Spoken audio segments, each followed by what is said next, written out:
ठीक है, welcome to my online see. मेरा नाम है देव्यश। इस वीडियो में हम लोग बात करने वाले हैं एग्रीकल्चर इनकम की आईटीआर फाइलिंग के बारे में। जी हाँ, पहले बात करेंगे कि इनकम टैक्स कैसे लगता है एग्रीकल्चर इनकम के ऊपर। फिर मैं आपको लाइव बताने वाला हूँ कि एग्रीकल्चर जो इनकम है वो आईटीआर फाइलिंग के अंदर कहाँ पे दिखाई जाती है। इस वीडियो को शुरू करने से पहले बताना चाहूँगा, अगर आप लोग मुझसे टैक्स कंसल्टेंसी लेना चाहते हैं या फिर आईटीआर फाइलिंग कराना चाहते हैं हमारी टीम के थ्रू, तो सिंपली जो है लिंक आपको डिस्क्रिप्शन बॉक्स में मिल जाएगी, जहाँ पे आप जो है बहुत ही कम कॉस्ट के ऊपर हमारी सर्विसेज यहाँ पे बुक करा सकते हैं। तो गाइस, सबसे पहले हम लोग बात करेंगे एग्रीकल्चर इनकम के बारे में। तो देखिए, एग्रीकल्चर इनकम जो है इंडिया के अंदर इनकम टैक्स से यहाँ पे एग्जेम्प्ट होती है, लेकिन आपको आईटीआर फाइलिंग के अंदर कुछ कंडीशंस में यहाँ पे दिखानी पड़ती है। और कई बार ये होता है आपके पास में एग्रीकल्चर की इनकम भी होती है, साथ में कुछ अदर इनकम भी होती है जो यहाँ पे टैक्सेबल होती है। सो गाइस, पहले बात करते हैं यहाँ पे एग्रीकल्चर इनकम आखिर होती क्या है। तो देखिए, इसका जो डिस्कशन है मैं अपने एक पिछले वीडियो के अंदर कर चुका हूँ, जिसके लिंक मैं आपको डिस्क्रिप्शन बॉक्स में प्रोवाइड कर दूंगा। अल्टीमेटली एक वर्ड में बात करूँ तो जो भी यहाँ पे आप अपनी एग्रीकल्चर लैंड से जो भी आप अर्निंग करते हैं, चाहे मान लीजिए फसल वगैरह उगाकर कर रहे हैं या मान लीजिए आपने लीज पर दे दी उसको, तो ऐसी 3-4 उसके अंदर डेफिनेशंस है, तो वो आप पिछले वीडियो के अंदर देख सकते हैं, जिससे आपको आइडिया लग जाएगा कि आपकी जो इनकम है वो एग्रीकल्चर इनकम के अंदर यहाँ पे फॉल कर रही है कि नहीं कर रही। अब इस बात करते हैं कि एग्रीकल्चर इनकम के ऊपर आखिर टैक्स कैसे लगता है या फिर आपकी कब यहाँ पे एग्जेम्प्ट होती है, कब आपको आईटीआर फाइलिंग के अंदर नहीं दिखाने की जरूरत है। तो देखिए, अगर आपकी एग्रीकल्चर इनकम जो है लेस देन अगर 5000 रुपीज़ है, या लेट सपोज आपकी केवल एग्रीकल्चर ही इनकम है और कोई भी अदर इनकम नहीं है, एफडी वगैरह से इनकम नहीं आती है, आप स्टॉक मार्केट के अंदर इन्वेस्ट नहीं करते हैं या और कोई अदर जगह से यहाँ पे आपकी कोई भी अदर इनकम नहीं है, तो उस केस में भी गाइस आपको आईटीआर फाइलिंग करने की रिक्वायरमेंट नहीं है, क्योंकि आपका जो एग्रीकल्चर इनकम है वो पूरी तरीके से यहाँ पे एग्जेम्प्ट रहता है। इसके अलावा गाइस, अगर आपके पास मान लीजिए एग्रीकल्चर और नॉन एग्रीकल्चर दोनों ही इनकम है, मतलब मान लीजिए आपकी एग्रीकल्चर भी इनकम आ रही है और कहीं और से भी जो है अदर इनकम आ रही है, लेकिन वो सब कुछ टोटल मिला के ही 2.5 लाख रुपए से कम है, तब भी यहाँ पे आपको अपनी आईटीआर फाइल करने की रिक्वायरमेंट नहीं है। तो गाइस, अब बात करते हैं यहाँ पे कि किस केस में आपको आईटीआर यहाँ पे फाइलिंग करनी है और कैसे आपको यहाँ पे आईटीआर फाइलिंग के अंदर शो करना है।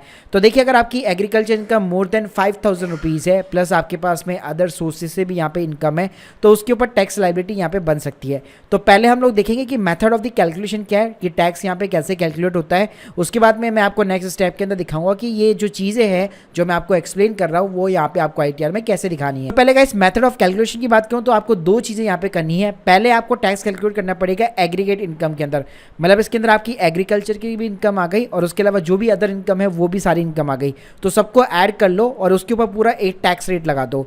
तो गाइस, उसके बाद में सेकंड स्टेप में आपको क्या करना है, बेसिक एग्जेम्पशन जो लिमिट होती है उसके ऊपर आपको टैक्स कैलकुलेट करना है, और उसके साथ में जो आपकी एग्रीकल्चर इनकम है उसके ऊपर आपको टैक्स कैलकुलेट करना है। आपका इस ऊपर और नीचे जो हम लोगों ने जो दोनों स्टेप किए उसमें से आपको सिंपली माइनस करना है। देखिए, मैं प्रैक्टिकल बताता हूँ।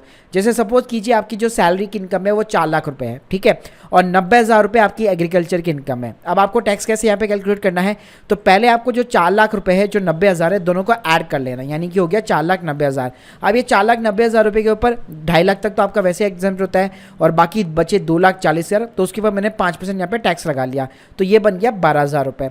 अब गाइस, सेकंड स्टेप में मैं क्या करूँगा, 2.5 लाख तक आपका निल है, फिर आपकी एग्रीकल्चर इनकम कितनी थी, सिर्फ 90,000 रुपये, तो जो 90,000 है उस पर मैंने 5% वापस टैक्स लगा लिया, तो बन गए 4,500। तो गाइस, आपको टैक्स कौन सा पे करना है, 12,000 माइनस 4,500, यानी कि जो ये 7,500 आ रहा है, ये 7,500 आ रहा है आपकी जो सैलरी वाली इनकम है। तो इस तरह से गाइस आपको स्टेप्स जो है यहाँ पे अपनाने पड़ते हैं, और इस तरह से आपकी जो नॉन एग्रीकल्चर इनकम होती है उसके ऊपर यहाँ पे टैक्स लगता है। अब गाइस, बात करते हैं कि आपको ये एग्रीकल्चर इनकम है वो अपनी आईटीआर फाइलिंग के अंदर दिखानी कैसे है। तो देखिए, पहले बात करते हैं, अगर आपकी एग्रीकल्चर इनकम लेस देन अगर 5000 रुपीज़ है, तो इसका जो कॉलम है आपको यहाँ पे आईटीआर 1 के अंदर मिल जाता है। देखिए गाइस, मैंने यहाँ पे अपनी स्क्रीन के सामने यहाँ पे आईटीआर 1 खोल लिया है। तो ये आईटीआर 1 में आपको कहाँ पे दिखाना है, आप जैसे यहाँ पे ग्रॉस टोटल वाले इनकम के शेड्यूल के अंदर जाएंगे, यहाँ पे आपको क्वेश्चन सारे स्किप कर देने हैं। उसके बाद में आप नीचे जाएंगे, जैसे income from the salary, house property, ये सब आता है, अदर इनकम का कॉलम आता है। इसके नीचे ना आपको एक एग्जेम्प्ट इनकम का कॉलम मिलता है, इसके ऊपर सिंपली आपको ऐड डिटेल्स के ऊपर क्लिक करना है। तो यहाँ पे आप देखेंगे, यहाँ पे आपको दिखता है agriculture income less than equal to 5,000 rupees.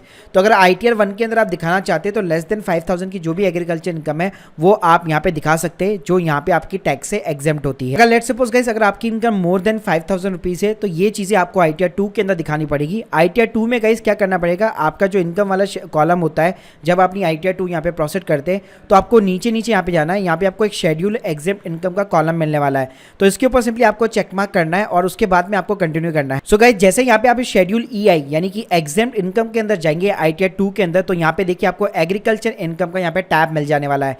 उसके बाद में सिंपली गाइस आपको ऐड डिटेल्स के ऊपर क्लिक। सो गाइस, यहाँ पे आपको सिंपली एग्रीकल्चर एग्रीकल्चर इनकम का कॉलम मिल जाता है। अगर मोर देन 5000 रुपीज़ है तो यहाँ पे आपकी जो भी इनकम है एग्रीकल्चर रिसिप्ट जो भी है वो नेट के अंदर आप यहाँ पे डाल दीजिए, साथ में उसके ऊपर जो भी खर्चा हुआ है वो भी आप यहाँ पे जो है कंसीडर कर सकते हैं। इसके अलावा गाइस अगर मैं बात करूँ कि एग्रीकल्चर लैंड जब आप सेल आउट करते हैं तो उसके ऊपर टैक्स लगता है या नहीं लगता, तो उसके ऊपर भी गाइस आपको एग्जेम्पशन मिल जाती है 54B के अंदर। ये सेम काइंड ऑफ एग्जेम्पशन वैसी होती है जब आप एक रेजिडेंशियल प्रॉपर्टी बेचते हैं। तो गाइस यहाँ पे क्या होता है, आप जो भी यहाँ पे एग्रीकल्चर लैंड सेल आउट करते हैं तो उसकी जितनी भी प्रोसीडिंग है, आप मान लीजिए उसी प्रोसीडिंग से आप एक और एग्रीकल्चर अगर लैंड खरीदते हैं, मतलब एक आपने बेची और एक आपने खरीदी, तो उस केस में आपका यहाँ पे कैपिटल गेन जो है एग्जेम्प्ट हो जाता है। लेकिन गाइस यहाँ पे कुछ टर्म्स एंड कंडीशंस होती है। पहली चीज आपकी वो तो एग्रीकल्चर लैंड होनी चाहिए जो भी आप बेच रहे हैं और जो भी आप खरीद रहे हैं। उसके बाद में गाइस आप बेच के जो खरीद रहे हैं वो आपको विद इन द 2 ईयर्स यहाँ पे करना पड़ेगा। तीसरी चीज, आप जिस लैंड को यहाँ पे बेच रहे हैं तो यहाँ वहाँ पे या तो आप तो खुद या फिर आपके जो पेरेंट्स हो गए वो एटलीस्ट 2 साल तक उसको यहाँ पे एग्रीकल्चर पर्पज के लिए उसको यूज में लिया हो। तो गाइस ये कुछ कंडीशंस होती है, अगर ये कंडीशन फुलफिल करते हैं आप तो आपका जितना भी यहाँ पे प्रॉफिट होता है एग्रीकल्चर लैंड को सेल करने के अंदर, अगर उस प्रॉफिट को वापस आप री इन्वेस्ट कर देते हैं नहीं एग्रीकल्चर लैंड को बाय करने में, तो आपका पूरा कैपिटल गेन यहाँ पे एग्जेम्प्ट हो जाता है। ये गाइस मैंने आपको पूरे सारे डाउट्स आप लोगों के क्लियर कर दिए कि एग्रीकल्चर इनकम होती क्या है, कैसे आपको दिखाना है, कहाँ पे दिखाना है, ITR 1 में कहाँ शो करना है, ITR 2 में कहाँ पे शो करना है, कैसे इसकी कैलकुलेशंस होती है। तो guys hope you like this video, please subscribe our channel. अगर आप लोगों के कोई भी डाउट्स है कमेंट सेक्शन के अंदर जरूर बताइएगा। Thank you guys, thank you very